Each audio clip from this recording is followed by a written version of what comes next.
আসসালামু আলাইকুম। এখন শুনবেন সংবাদ শিরোনাম। কাল সন্ধ্যা ৬টায় নির্বাচনের তফসিল ঘোষণা করবেন সিইসি। বিস্তারিত জানানো হলো রাষ্ট্রপতিকে। সুষ্ঠু ভোট আয়োজনে ইউএনও শেষ হলো জল্পনা কল্পনার। পদত্যাগ করলেন আসিফ মাহমুদ ও মাহফুজ আলম।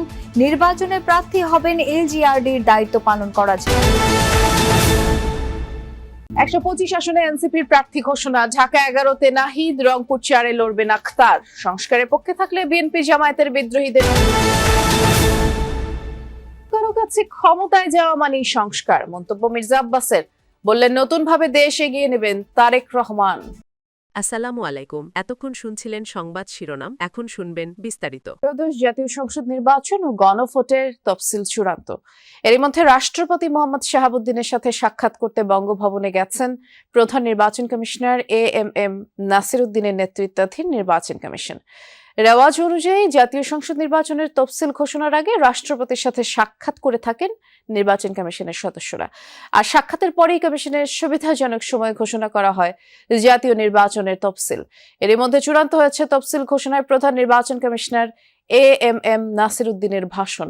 নির্বাচন সুষ্ঠু করতে রাজনৈতিক দলসহ অংশীজনদের সহযোগিতার বিষয়ে আহ্বান জানাবেন তিনি। ত্রয়োদশ সংসদ নির্বাচনের দিনই গণভোটের ব্যাপারেও থাকবে দিক নির্দেশনা। রাজনৈতিক দল, প্রার্থীর আচরণবিধি, নির্বাচন পরিচালনার বিধিমালার সংশোধনী গ্যাজেটও হতে পারে শিগগিরই। আমরা রাষ্ট্রপতির সাথে সিইসির এই বৈঠকের বিষয়ে জানবো। বঙ্গভবনের বাইরে আমাদের সহকর্মী লাভলি বিথি অপেক্ষা করছেন। বিথি, রাষ্ট্রপতির সাথে বৈঠকটি শেষ হয়েছে কিনা জানাবেন এবং তফসিল ঘোষণার বিষয়ে কি তথ্য আছে? নুসরাত, রাষ্ট্রপতির সাথে বৈঠকটি এখনও চলছে। প্রায় 2 ঘন্টা হচ্ছে সেই বৈঠকে, তবে প্রায় শেষের দিকে একটু আমরা জানতে পেরেছি।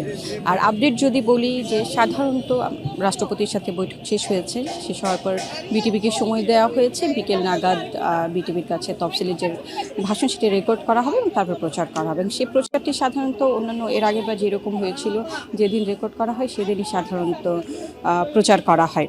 সুতরাং কিন্তু এটা নিশ্চিত করে কিন্তু বলা যাচ্ছে না যে আজকে তফসিল ঘোষণা হবে কি না। আমরা দেখতে পাচ্ছি নির্বাচন কমিশন থেকে তারা রাষ্ট্রপতির সাথে প্রস্তুতি, এখানে যা দেখা যাচ্ছে যে রাষ্ট্রপতির সাথে বৈঠকটি শেষ হয়েছে, কিছুক্ষণের মধ্যে তারা বের হবেন বলে মনে হচ্ছে। হ্যাঁ, তার বৈঠকটি শেষ হয়েছে এবং সিইসি ওনারা সবাই বের হচ্ছেন, আপনি দেখতেই পাচ্ছেন। তার মানে প্রায় 2 ঘন্টার একটি বৈঠক হলো এবং বৈঠক শেষ হয়েছে এবং রাষ্ট্রপতিকে নির্বাচনের সামগ্রিক যে বিষয় আছে, ভোটের প্রস্তুতি, নির্বাচনী কর্মকর্তাদের, তারপর ভোটার তালিকা প্রস্তুতির বিষয়গুলো, যেসব বিষয় আইন সংশোধন করা হয়েছে, দল নিবন্ধন বিধিমালা, আমরা আসলে প্রধান নির্বাচন কমিশনকে ধরার চেষ্টা করছি। সাধারণত সেই কারণেই আমরা গণমাধ্যম কর্মীরা এখানে ভিড় জমিয়েছে, কারণ আমরা চেষ্টা করব প্রধান নির্বাচন কমিশনের সাথে কথা বলার জন্য। তো যেটা বলছিলাম যে ভোটের তফসিল কবে নাগাদ ঘোষণা হবে, মনোনয়নপত্র কবে নাগাদ জমা দিবে, বাছাই করা, তারপর হচ্ছে যাচাই বাছাই, প্রার্থীদের তালিকা চূড়ান্ত, সব বিষয়ে রাষ্ট্রপতিকে জানানো হয়েছে। যেহেতু এবার ভোটের সময় 1 ঘন্টা বাড়ানো হয়েছে, অর্থাৎ 7:30 থেকে 8:30 পর্যন্ত, 7:30 পর্যন্ত ভোট, 7:30 থেকে 4:30 পর্যন্ত ভোটের টাইম। এবং যেহেতু গণভোট এবং জাতীয় সংসদ নির্বাচন একই দিনে হবে, সুতরাং সেই কারণে ভোট কক্ষে গোপন কক্ষ সংখ্যা বাড়ানো হয়েছে। তবে ক্ষেত্র বিশেষে ভোট কক্ষ বাড়ানো হতে পারে, সেটি আমরা জানতে পেরেছি। লোকবলের বাড়ানোর প্রস্তাব করা হয়েছে, কারণ ভোট গণনার জন্য আলাদা লোকবল লাগবে। তারপর যেহেতু পোস্টাল ব্যালট এবার অন্তর্ভুক্ত করা হয়েছে, পোস্টাল ব্যালটে ভোট হচ্ছে, সুতরাং সেই কারণে পোস্টাল ব্যালট গণনার জন্য একদল লোক লাগবে। অর্থাৎ সামগ্রিক বিষয়ে সম্পূর্ণ তুলে ধরা হয়েছে। সেই সাথে যেহেতু এবার আইন শৃঙ্খলা পরিস্থিতিকে সবচেয়ে বেশি গুরুত্ব দেওয়া হচ্ছে, জনগণের আস্থা, ভোটের ক্ষেত্রে নির্বাচনে জনগণের আস্থা ফেরানোর জন্য। সুতরাং আইন শৃঙ্খলা পরিস্থিতি কয়েক স্তরের কমিটি করা হয়েছে আইন শৃঙ্খলা পরিস্থিতি, সেগুলো তুলে ধরা হয়েছে, যাতে করে হচ্ছে নির্বাচন সুষ্ঠু করতে বদ্ধপরিকর নির্বাচন কমিশন, এবং যার জন্য যা যা প্রস্তুতি সব বিষয়ে তারা প্রস্তুতি নিয়েছে, সেই প্রস্তুতির বিষয়ে মূলত রাষ্ট্রপতিকে অবহিত করা হয়েছে। নুসরাত। কিছুক্ষণ আগে রাষ্ট্রপতির সাথে সিইসির যে বৈঠক সেটি শেষ হয়েছে এবং তাদের গাড়িবহরটি রওনা হয়েছে, খুব সম্ভবত কিছুক্ষণের মধ্যে হয়তো পৌঁছেও যাবে। আজ তো সিইসির ভাষণ রেকর্ড হওয়ার কথা, সার্বিক প্রস্তুতি সম্পর্কে জানতে চাই। বৃষ্টি, এই যে ভাষণটি রেকর্ড হবে, সেখানে একটি পূর্ব ঘোষিত আগে থেকে একটি শিডিউল তৈরি করা ছিল, যেটি অনুযায়ী আসলে 4টায় এই ভাষণটি রেকর্ড করার কথা। তবে এখন পর্যন্ত আমরা আসলে বিটিভি কিংবা বাংলাদেশ বেতারের কাউকে এই নির্বাচন ভবনে এখন পর্যন্ত উপস্থিত হতে দেখিনি এবং সে ধরনের কোনো কর্মতৎপরতাও আসলে এই মুহূর্তে দেখা যাচ্ছে না। হয়তোবা পুরো কমিশন আসলে নির্বাচন ভবনে ফিরে আসার পর তারপরই হয়তো আসলে আস্তে আস্তে অন্যান্য যে কর্মপরিকল্পনাগুলো আছে সেগুলো বাস্তবায়িত হবে এবং তখনই হয়তো আমরা দেখতে পাবো যে বিটিভি, বাংলাদেশ বেতার তাদের যে দলগুলো থাকবে যারা সিইসির ভাষণ রেকর্ড করবেন এবং যে সম্প্রচারের যে টিমটি থাকবে তারা হয়তো পরবর্তীতে আসবেন। তবে এর মধ্যে বলে রাখতে চাই যে আসলে এর মধ্যে কিন্তু এই যে আসন নিয়ে যে সংসদীয় আসনের যে সীমানা সেটি নিয়ে যে জটিলতা সেটি নিয়ে কিন্তু আদালতেও একটি সিদ্ধান্ত এসেছে। এখানে বাগেরহাটের 4টি এবং গাজীপুরের 5টি আসন বহাল রেখে আসলে আপিল বিভাগ রায় দিয়েছে এবং রিটকারীদের আইনজীবী কিন্তু বলেছেন যে 24 ঘন্টার মধ্যে যদি নির্বাচন কমিশন গ্যাজেট প্রকাশ না করে তবে সেটি হবে আদালত অবমাননার শামিল।